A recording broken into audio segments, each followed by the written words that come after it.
Maaaring nakakaranas ng pagbaba ang Bitcoin laban sa mas stable na assets tulad ng gold, habang ang mga investors ay lumilipat mula sa mga risk assets sa gitna ng economic uncertainties. Bago po tayo magpatuloy ay nais ko lamang po munang bigyang linaw ang aking disclaimer kung saan ang nilalaman po ng video na ito ay hindi po ito isang financial advice. For education and information purposes lamang po ang layunin nito. Kamakailan ay iminungkahi ni Mike McGlone, Senior Commodity Strategist ng Bloomberg, na maaaring makaranas ng pagbaba ang Bitcoin sa valuation nito kumpara sa gold, isang traditional na safe haven asset. Ang analysis na ito mula sa market technician ay dumating sa panahon kung kailan tila lumilipat ang mga investors mula sa mga high-risk assets pabor sa mas stable na options habang lumalala ang risk ng economic tensions. Ang peak ng Bitcoin at ang reversion nito laban sa gold. Ayon kay McGlone, ang Bitcoin or gold ratio ay kamakailan lamang naabot ang peak nito noong March 2024. Ang surge na ito ay pinasigla ng enthusiasm ng mga investors sa introduction ng Bitcoin Exchange Traded Funds at favorable market conditions. Para sa context, sa loob ng panahong ito, ang Bitcoin ay tumaas ng 184% mula $25,927 noong September 2023 hanggang sa all-time high nito na $73,794 noong March 2024.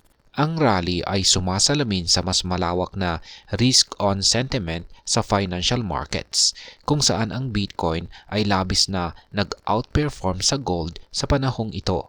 Gayunpaman, nagbabago na ang agos. Ang Bitcoin ay nagsimulang mawalan ng momentum, unti-unting bumababa laban sa gold. Kapansin-pansin, ang BTC ay bumagsak ng 34% mula sa peak nito laban sa gold noong March, na ngayon ay nagtitrade para sa 22.42 ounces. Sa kasalukuyan, ang ratio ay bumagsak na sa ibaba ng mga key levels. Kapansin-pansin, naniniwala si McGlone na ang pagbaba na ito ay maaaring magpatuloy na posibleng bumalik ang Bitcoin sa isang historical low na 15 times kumpara sa gold. Ang sentiment na ito ay umaayon sa projections ng pagbaba ng BTC sa $31,500. Iniuugnay ni McGlone ang reversion na ito sa ilang mga factors, kabilang ang pagbagal ng speculative behavior sa financial markets. Habang pinahihigpit ng mga central banks ang monetary policy at nawawala ang liquidity mula sa market, nawawalan ng pabor ang mga risk assets tulad ng Bitcoin. Ang gold, na tradisyonal na mahusay na gumaganap sa mga panahon ng economic uncertainty, ay maaaring maging mas attractive na opsyon para sa mga investors na naghahanap ng stability. Mas malawak na pagsusuri, Bitcoin laban sa S&P 500.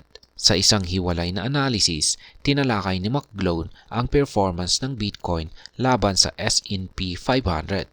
Ang Bitcoin S&P 500 ratio na umabot sa peak na 21 times noong 2021 ay patuloy na bumaba sa 10 times noong September 2024.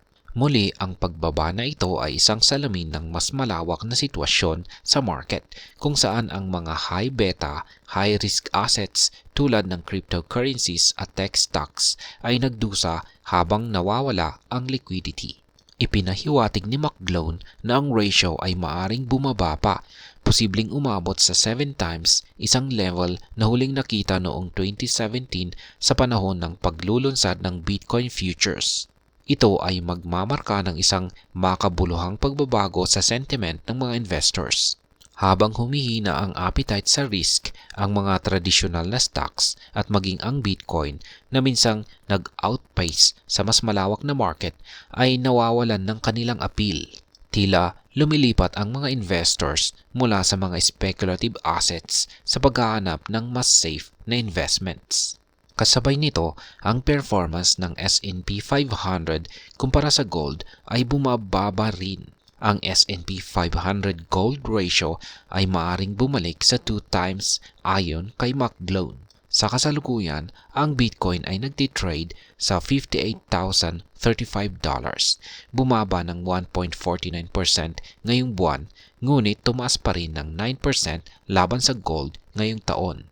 Sa kabuuan, ang kasalukuyang trend ay nagpapakita na ang Bitcoin ay maaring patuloy na makaranas ng pagbaba laban sa mas stable na assets tulad ng gold. Ang mga investors ay tila lumilipat mula sa mga high-risk assets dahil sa economic uncertainties at mas pinipili ang mga tradisyonal na safe haven assets tulad ng gold. Ayon kay Mike McGlone ng Bloomberg, ang Bitcoin-Gold ratio ay bumagsak mula sa peak nito noong March 2024 at maaring magpatuloy sa pagbaba. Ang pagbaba na ito ay dulot ng pagbagal ng speculative behavior sa financial markets at paghihigpit ng monetary policy ng mga central banks. Sa ganitong sitwasyon, maaaring maging mas kaakit-akit ang gold para sa mga investors na naghahanap ng stability, habang ang Bitcoin at iba pang mga high-risk assets ay nawawalan ng appeal. Ang trend na ito ay nagpapakita ng pagbabago sa investor sentiment na ngayon ay mas pinahahalagahan ang seguridad kaysa sa potensyal na mataas na kita mula sa mga risk assets. At hanggang dito na lamang po tayo sa video na ito mga ka-crypto. Sana po ay inyong nagustuhan ang aking paliwanag sa video na ito.